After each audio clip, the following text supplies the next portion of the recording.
व्यवस्था तक, यदि कोई भी कहीं पर कानूनी अगर उसमें दाव पेच में या कहीं आपको कोई समस्या आती है, तो उस चीज़ के लिए हम लोग हैं कि अगर आपको कोई भी कानूनी आपको जानकारी चाहिए या सलाह चाहिए, या आपका कोई ऐसा विवाद है जो कोर्ट कचहरी में जाना है लेकिन आपको नहीं पता कि उसका तरीका क्या है, किस प्रकार से उसका, या वो घर पर मोबाइल पर है, टीवी के सामने है, कहाँ है, क्या ये सबको जानकारी है?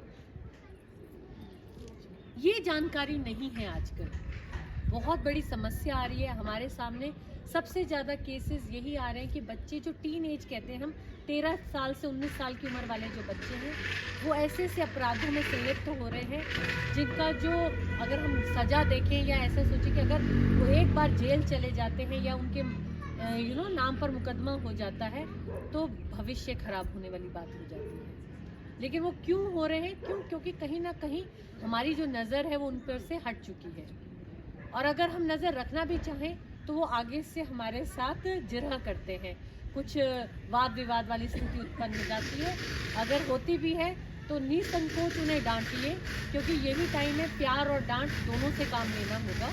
क्योंकि मैं देख रही हूँ कि जो हमारा ज़िला है, यहाँ पर सबसे ज़्यादा पॉक्सो, ये लैंगिक अपराध है जिसमें बच्चे जो हैं कि सम्मिलित हो चुके हैं, और जेल में भी इतने बच्चे हैं, मतलब जेलों में कह लें या हम जो हमारे संप्रेक्षण गृह हैं वहाँ पर कह लें।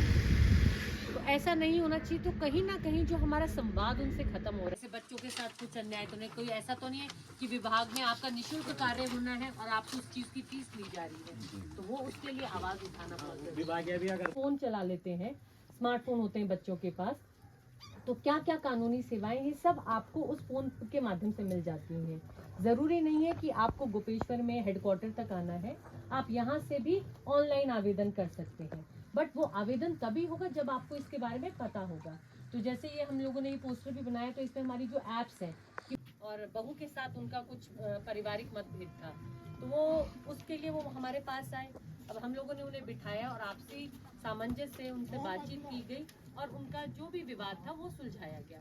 तो कहते हैं कि बात करने से बात बनती है।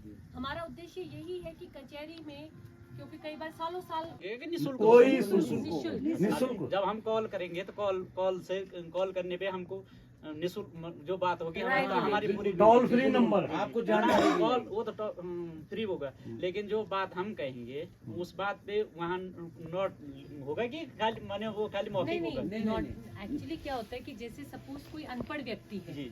अब अनपढ़ व्यक्ति लिख नहीं सकता है, तो वो क्या करेगा? जैसे इवन हम लोग तो हिंदी बोल रहे हैं, पर कई लोग ऐसे होंगे जो सिर्फ गढ़वाली बोलेंगे, तो वो अपनी भाषा में बोलेंगे। जैसे हमारे जो रिटेनर हैं, ये आपकी बात को सुनेंगे, अगर आप अपनी गढ़वाली भाषा में भी बोलेंगे, पर ये उसको लिख लेंगे, हिंदी में उसका ट्रांसलेशन कर लेंगे, और जो भी उस पर विधिक सहायता होगी या आपको कानूनी जो मशवरा दिया जाता है, सलाह दी जाती है, वो ये आपको अपने स्तर से देंगे।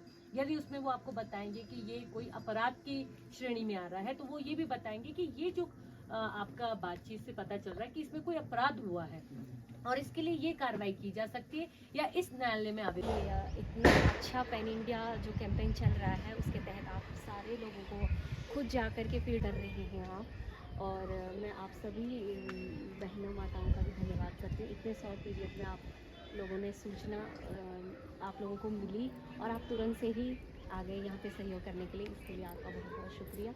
तो मैं अधिक न कहते हुए मैम का एक बार, हमारा देश कानून बनाता है, और जब उस कानून का क्रियान्वयन हो रहा है तो बेसिकली वो लोगों के हित के लिए होता है कि कोई व्यक्ति को ठेस न पहुंचे, उसके सम्मान को ठेस न हो, तो इसलिए तो कानून। और हम जब कहते हैं कि हमारा देश कानून की राज से चलता है, सारी चीज़ें कानून तय करती हैं, तो इसलिए